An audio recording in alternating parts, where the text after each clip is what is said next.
Hey kings and queens, let's talk about budget. So I went to Wally World Emporium yesterday and I hadn't been grocery shopping in a while. So there was a ton of things I needed to buy. And one thing I love about getting out of debt and using the baby steps that Dave Ramsey introduced to me was that when you have a budget, it helps you not to budge your financial goals. So I always have a budget, and when I don't, things turn disastrous.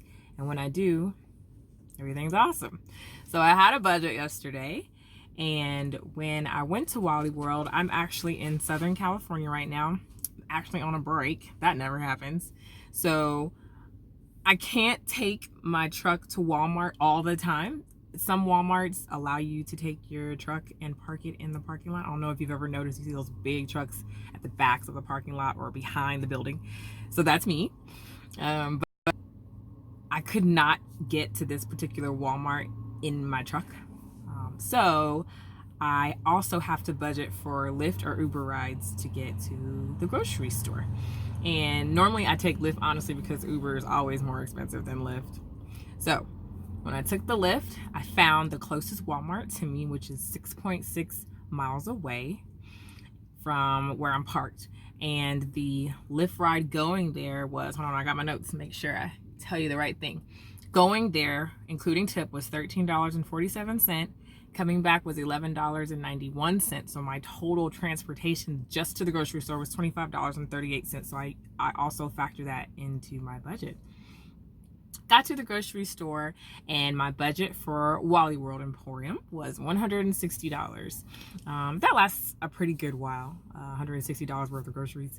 So I also know that on the Dave Ramsey Steps, he highly encourages us to eat on a rice and beans type diet. So basically the bare minimum. Now, I'm on a truck, and I almost never get a chance to stop and get food. So I choose not to buy the food at the truck stops. One, because they're stupid expensive. They really jack those prices up for truckers. I guess I think truckers are rich. Maybe they are. I don't know. I just started. But I don't want to buy that food because it's expensive. And it's usually garbage. It's usually McDonald's, Wendy's, Subway, or Denny's. And I don't normally eat at any of those. Denny's every now and then when I go to homecoming with my friends at Payne College in Augusta, Georgia. PC one time. Okay. But other than that, that's just a nostalgic thing. I never eat at those places. So I always go to the grocery store and have a bunch of food on the truck at all times because I never know where I'm going to be and how long the next time it's going to be before I can get to the grocery store. So I also try to buy healthy foods, and those cost a little more than just rice and beans. So I personally don't just buy rice and beans.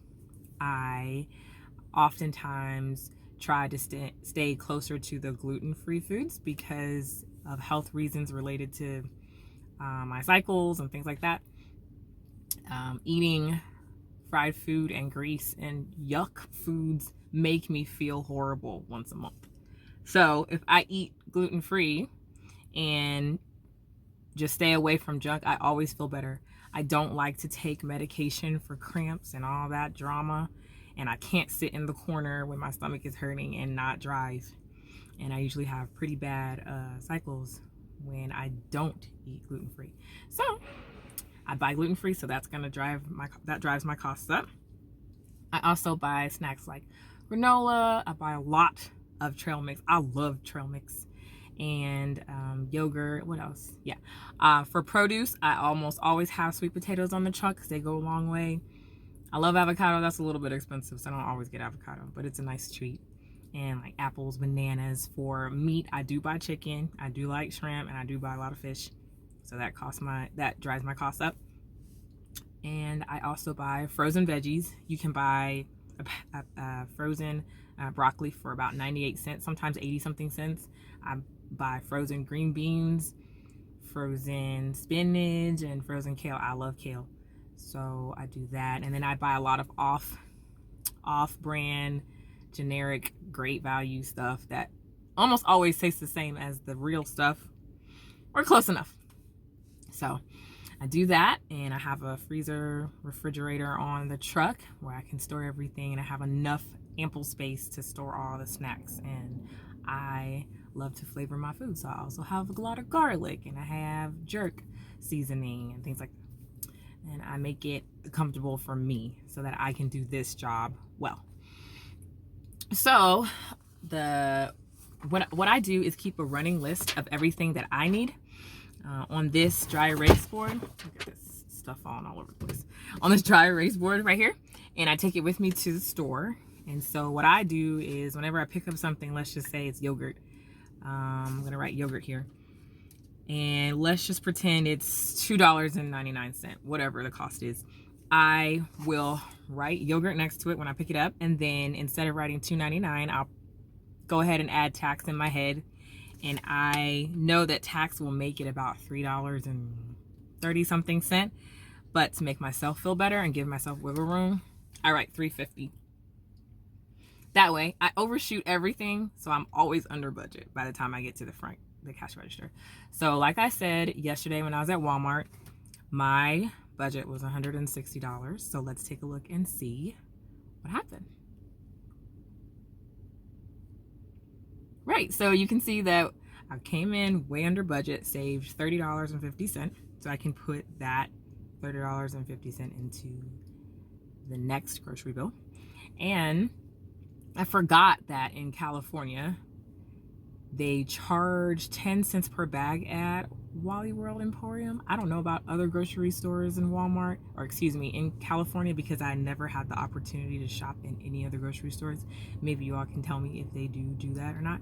So usually I bring my own bag, but I forgot this time. So I was charged an extra 20 cents, I believe, for 2 plastic bags. Every penny counts.